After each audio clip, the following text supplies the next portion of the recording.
Welcome to the Deep Dive, your shortcut to being well-informed. Today we're really diving into something vital for communication, speaking English with confidence, and crucially, how to handle it when, you make mistakes. Exactly. And we're drawing on some, well, pretty deep insights from language learning experts for this one. So what's the mission today? The goal, really, is to unpack those common fears that hold English learners back, and then give you some really practical strategies, ways to embrace imperfection, essentially, and still get fluent. Yeah, that feeling, that fear and anxiety when you have to speak a new language, I think most people know it. Especially English, it seems. It's incredibly common, that moment you freeze up, or you're just worrying constantly about how you sound. Right. But what's interesting is that the sources we looked at offer some, surprising facts and ways to actually move past that feeling. Definitely. But first we have to talk about the elephant in the room, don't we? Which is? That fear. The fear of making mistakes when you speak English. It's a huge barrier for so many learners. And the reasons are so relatable, like worrying you'll be laughed at, or that you'll sound, unintelligent. Or just freezing.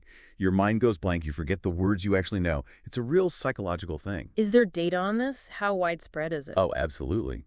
One of our key sources, a British Council study, actually found that over 70% of English learners said that exact fear stops them from speaking. 70%. Wow. Yeah, 70. It just highlights how massive this challenge is globally. That figure really is striking. But, okay, here's where it gets interesting. Our sources mentioned a kind of twist, something counterintuitive about this. Yes, this is fascinating. The research suggests that people who actually make more mistakes when they're practicing, they learn faster. More mistakes means faster learning. How does that work? It's because they're actively using the language. They're trying things out. Every mistake is like a data point for your brain. You're pushing boundaries, experimenting, and that's what accelerates the learning process. It's not about avoiding errors. It's about using them. That really flips the script. It pushes back hard against this idea of perfect English. Exactly. Which, let's be honest, is a myth. You really think so? Yeah. Perfect English doesn't exist. Not in the way people imagine it. We need to debunk that idea. Even highly fluent native speakers bend grammar rules all the time. They forget words, mix up tenses in casual chat. Yeah, I remember reading an anecdote in one source about a native English teacher. It sounded perfectly fluent, but someone heard them say, me and him was talking. Exactly. It happens. So confidence isn't about being flawless. It can't be. So what is it then? It's more about becoming comfortable with the imperfection, showing up, engaging, speaking while you're still learning. It's about participation, not perfection. Okay, so the fear is real, but perfect English is a myth. What can learners actually do, like starting today, to build that kind of confidence? Right, the practical stuff. Strategy 1, speak out loud every single day. Even if there's no one else around. Yeah, even just to yourself. Or, and this was a great example from our sources, talk to your dog in English. To your dog. Seriously. Seriously, think about it. Zero judgment. It just helps you practice the act of speaking, getting the words out without that internal critic going wild. It builds the habit. Okay, bypass the critic. I like it. What's next? Strategy 2, embrace simplicity.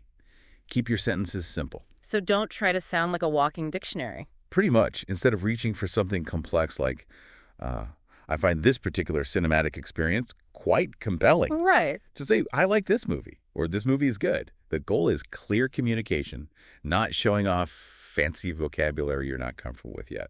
Makes sense. Get the message across. Okay, strategy 3. Record yourself speaking. Ooh, people often hate hearing their own voice. They do. It feels weird at first, definitely.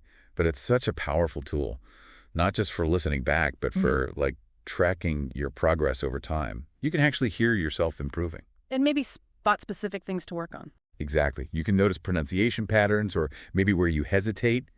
It gives you concrete things to focus on. Call it deliberate auditory feedback. Okay. And the last strategy. Find safe speaking spaces. This is crucial. What does that look like? Places where that fear we talked about can just dissipate. It could be language meetups, maybe certain online classes focused on conversation, or even just finding one or two supportive practice partners. Because the pressure's off. Right. As one source put it, fear dies in safe spaces. When the stakes feel lower, you're more willing to take risks, to speak up. And that's where the real practice happens. It really sounds like mistakes aren't just okay, they're actually useful. Hugely useful. They're your best teachers, in a way. Any good stories about that from the sources? A mistake that turned into a lesson? There was a really relatable one. Someone kept mixing up "I'm boring" and "I'm bored." Oh, yeah, that's a classic. Saying I'm boring when you mean you feel bored. Exactly. And apparently the first time they said it, people laughed, but, kindly. And that moment, that little bit of embarrassment, it stuck. I bet. You never forget that correction. Never. It became a bit of a joke, but also the mistake itself was the lesson. It cemented the right way to say it.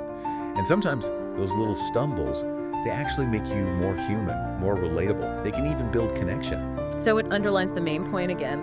Mistakes aren't failures, they're just steps. Invaluable steps on the path, which leads to the core message, really. Which is? Don't wait for perfect. If you wait until you feel you're perfect, you might honestly never start speaking consistently. The key is to speak now with the English you have and focus on improving as you go. Okay, let's maybe pull the key takeaways together then. Good idea. So first, that fear of mistakes, Yeah. totally normal, acknowledge it, but don't let it silence you. Right. Second, forget perfect English. It's a myth. It doesn't exist, not even for native speakers, really. Chasing it just holds you back. Third, and this is so important, mistakes are actually good. They are essential for learning and growth. They're part of the process. Okay. And fourth, those practical strategies we talked about. Yes, speak out loud daily, even to your dog. Keep your sentences simple and clear. Record yourself to track progress and get that feedback. And find those safe spaces to practice. Got it. So, with all that in mind, here's a little challenge for you listening right now. Okay. After this, maybe today, grab your phone, record a quick 30-second voice note. Just describe your day or what you had for lunch, anything. In English. And a catch. No editing, no overthinking. Just speak, hit record, talk for 30 seconds, stop. And then just appreciate the fact that you did it. Celebrate the act of speaking itself. I like that. Because as you said, your English doesn't have to be perfect. It just has to be real. And maybe a final thought to leave people with. Yeah, perhaps chew on this idea. Genuine communication, real connection, it often thrives not on flawless grammar or perfect pronunciation, but on authentic engagement.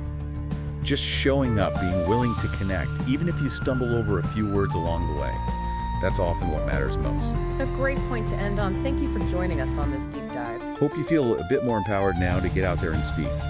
Embrace the journey.